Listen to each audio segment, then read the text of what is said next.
out of my tent, sort of between the tent and the fly sheet, because I'm camped on a slope and it's just a really awkward position, so you have to bear with me. This is my first ever solo wild camp on a mountain called Beinn Inverveigh, and it's just one big bog. So I really hope I've managed to find a bit that's not too bumpy, because it's just a mass of tussocky grass and it's all absolutely sodden. So I just hope that the water doesn't seep up through my tent and through my inflatable bed sleeping pad tonight. Anyway, we'll see. I feel quite comfortable. At least it's mild. It's really unusually mild for the time of year, and that's really why I wanted to do this.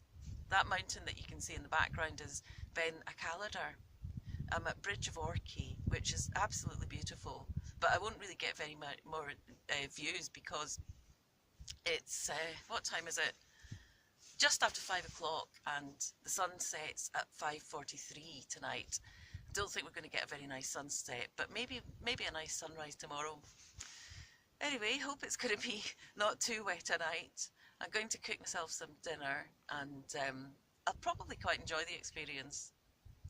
It's funny, I'm not really scared of, sort of some sort of crazed axeman appearing.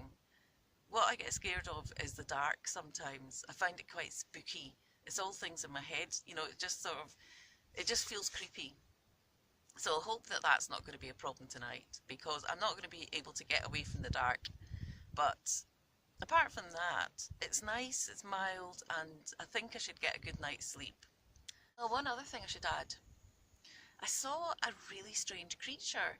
It looked really beautiful, and it was running away, so I only saw it from behind. It was like a fox, but it was more like an Arctic fox than a fox that you'd normally get in Scotland. It was the same colour as a fox, really sort of that russety red colour, but it was much bushier. Its fur was much bushier, and it had a long bushy tail, and I don't think it had that tip, that white tip that foxes have at the end of their tails. And it wasn't running very fast. I don't know if it was an elderly animal, but it was kind of loping away, but fast enough so that I didn't have time to get my camera out. I was just watching it intently. I hope I see it again.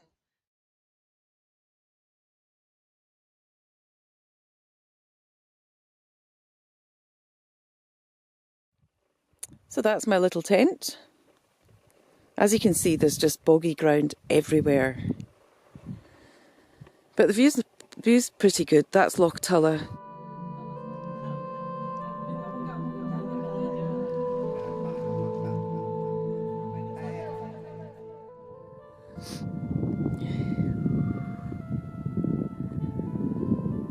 That's Beinn Inverveigh, Beinn Inverveigh, and you can just see the top of Beinn Inverveigh there.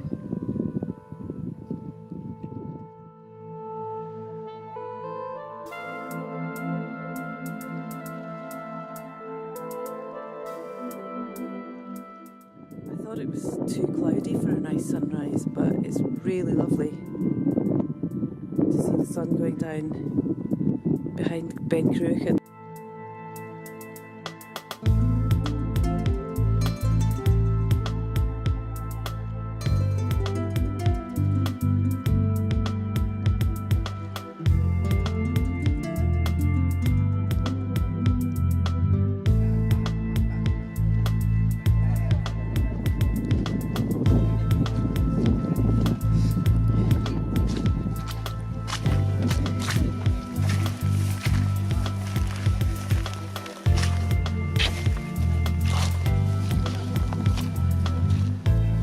So that's the dinner on.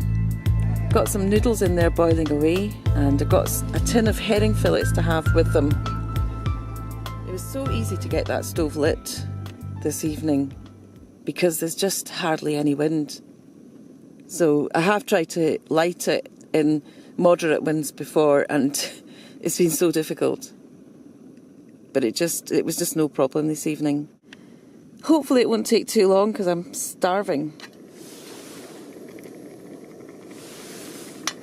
Adding a bit of salt.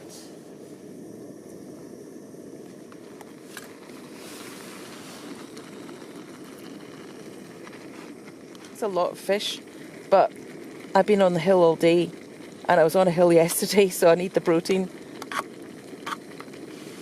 In you go. I had a wee bottle of wine that I forgot to bring.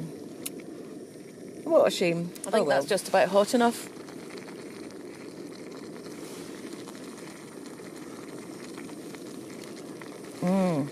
Perfect. Dinner time.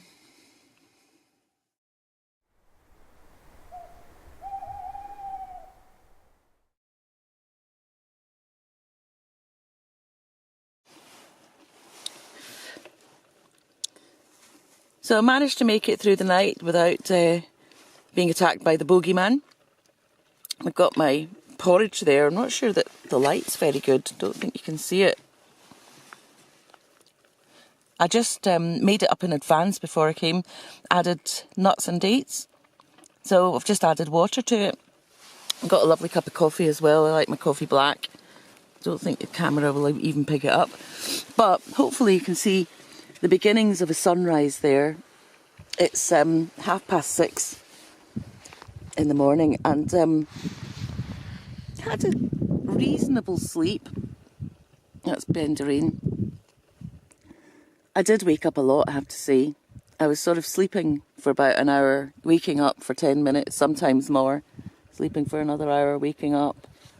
Had some strange dreams, but I think it was really, it wasn't the cold. I did feel a little bit chilly when I first got into my sleeping bag, but I soon warmed up. I was actually too warm at one point, but it was more the unevenness, not surprisingly. Whenever I changed position, I was slipping off my sleeping mat. In fact, the sleeping mat saved me because the ground would have been really wet otherwise, I think, and cold. I could feel it coming up through the ground, and I actually had to put my sitting mat underneath the sleeping mat just to just to stop the cold patches coming through, and that really worked well. The sleeping mat did really work very well. It just had put that layer of air between me and the ground. So I did have a pretty reasonable sleep. And it's great because it's shown that I can do this. I'm so pleased. Solo camping on my own. I have wild camped before with others, but not on my own. It wasn't nearly as scary as I dreaded. I just want to point out that, I don't know if you can see that, but I put the rubbish from last night's dinner, into a plastic bag. There's no way that I would leave any litter up here. And also, although I washed out my mess tin, I did not use any washing up liquid because that can get into the streams and it can pollute them basically, especially if a lot of people do it. Sunrise looks so beautiful over Beinn Inverveigh.